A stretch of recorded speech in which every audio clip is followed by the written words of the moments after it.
I think we're ready. Welcome back, ladies and gentlemen. My name is Larry James. My company is Speak with Larry, no spaces. And what you are experiencing right now is a video that I created in line with understanding or getting a better understanding of the stock market in an actual course that I created also. Now, the way the course was constructed is exactly the way my company teaches you how to set up the foundation of your online business while becoming more comfortable speaking about it.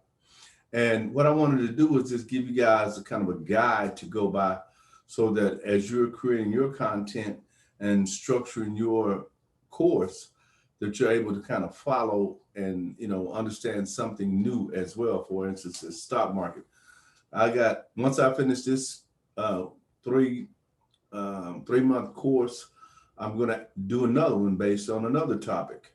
Hadn't made my mind up exactly what I want to talk about, or what information I want to share about, but you'll know soon enough. But I do appreciate you guys investing in yourself and getting to understand how this online game works, because it's very important that you kind of get in the game and start to participate and start to generate an income just like other people are doing, right? All from the comfort of your own home and at your own pace. And as you're learning a new skill, then you're able to actually teach that skill. You actually market that skill. You can get paid for learning new skills. And the courses that you invest in, like this one, you get to file that on your taxes as educational. How cool is that, right? You can just be as smart as you want to, or learn as much as you want to at your own pace from the comfort of your own home. So how does it get better than that? I don't know. Okay, so but on this video, I'm going to talk about a prospectus.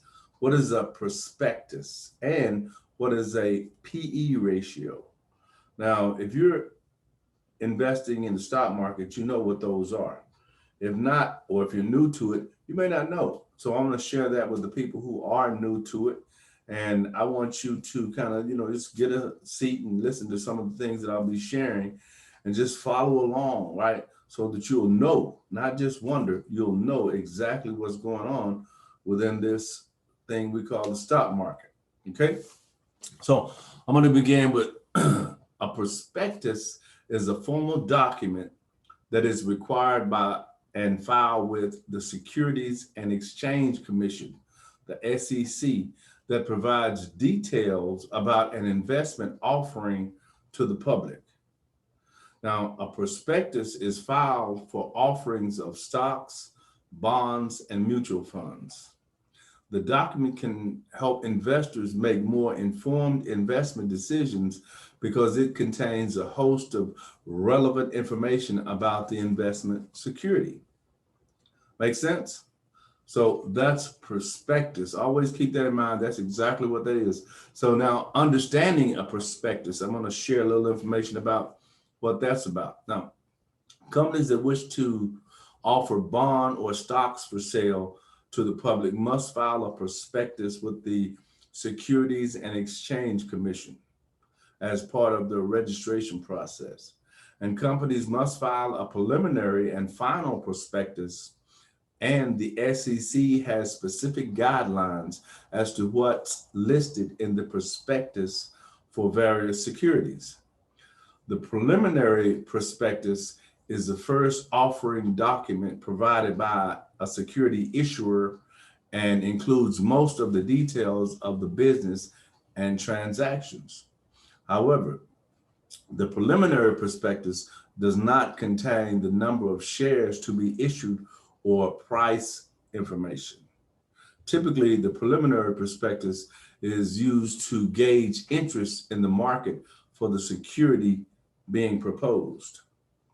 The final prospectus contains the complete details of the investment offering to the public.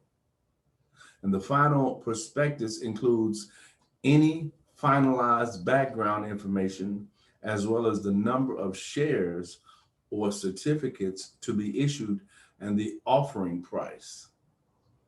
A prospectus includes things like a brief summary of the company's background and financial information, the name of the company issuing the stock, the number of shares, the type of securities being offered, whether an offering is public or private, names of the company's principals, names of the banks and financial companies performing the underwriting, and things like that. Now, some of the companies are allowed to file an abridged prospectus, which is a document that contains some of the same information as the final prospectus.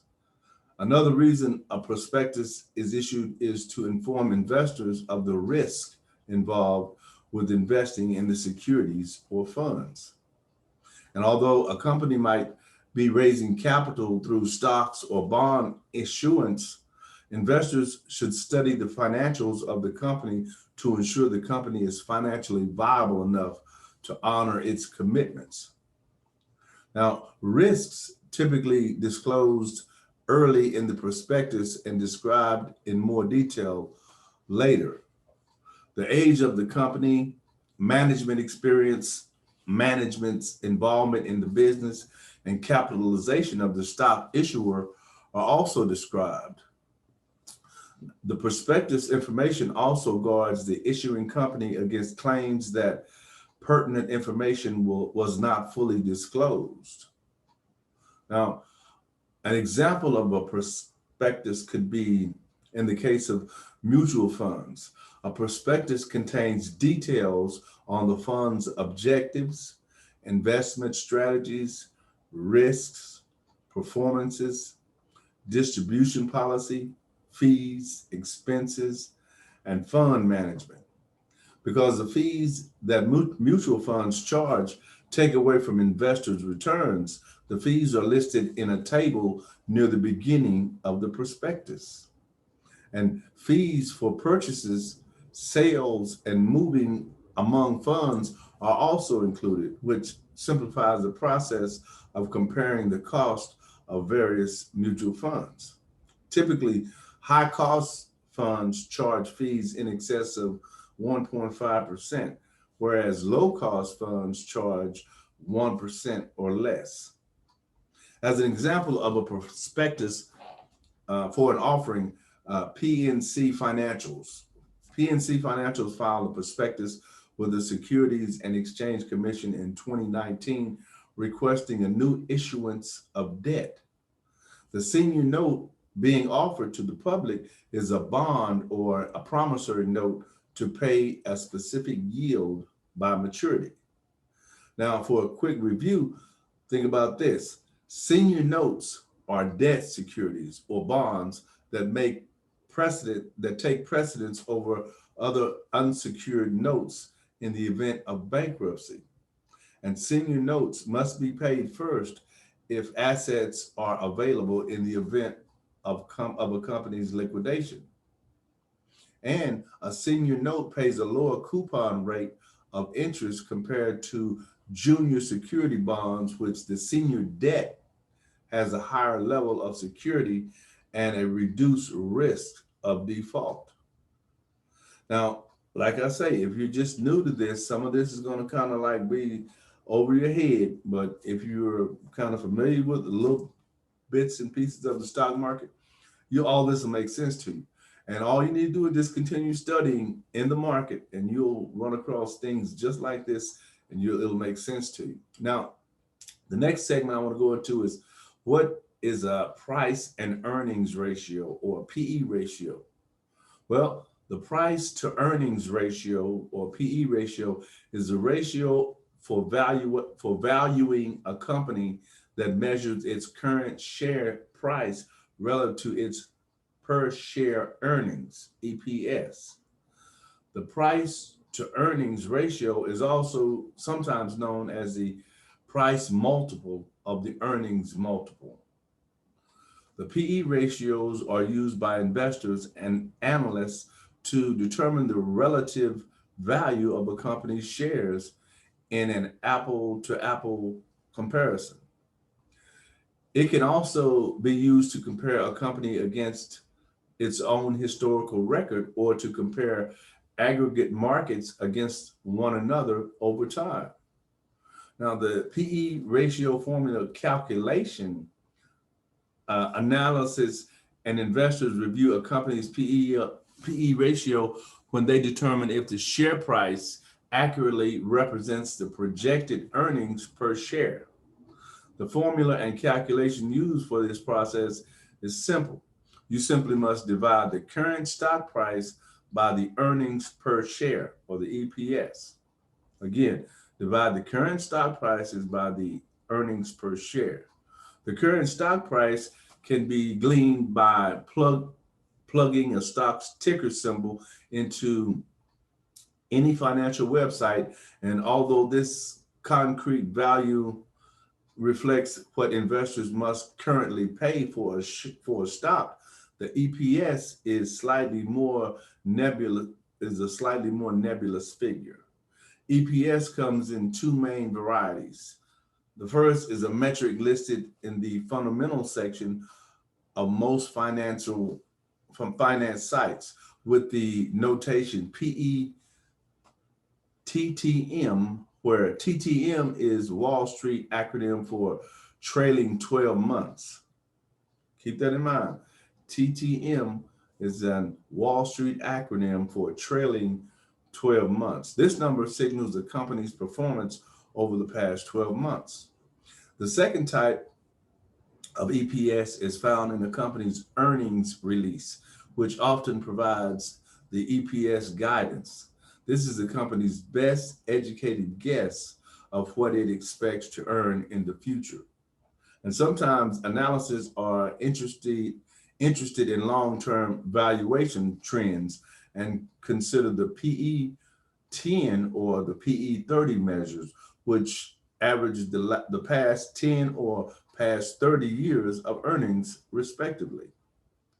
These measures are often used when trying to gauge the overall value of a stock index, such as the S&P 500, since these no longer measures can compensate for changes in the business cycle. And the PE ratio of the S&P 500 has fluctuated from a low of around 6x in 1949 to over 120x in 2009. The long-term average PE for the S&P 500 is around 15x, meaning that the stock that make up the index collectively command a premium 15 times greater than their weighted average earnings. That's pretty big, right? That's a pretty big number, 15x. So that's basically how you would understand the PE ratio, as well as how you would understand what a prospectus is.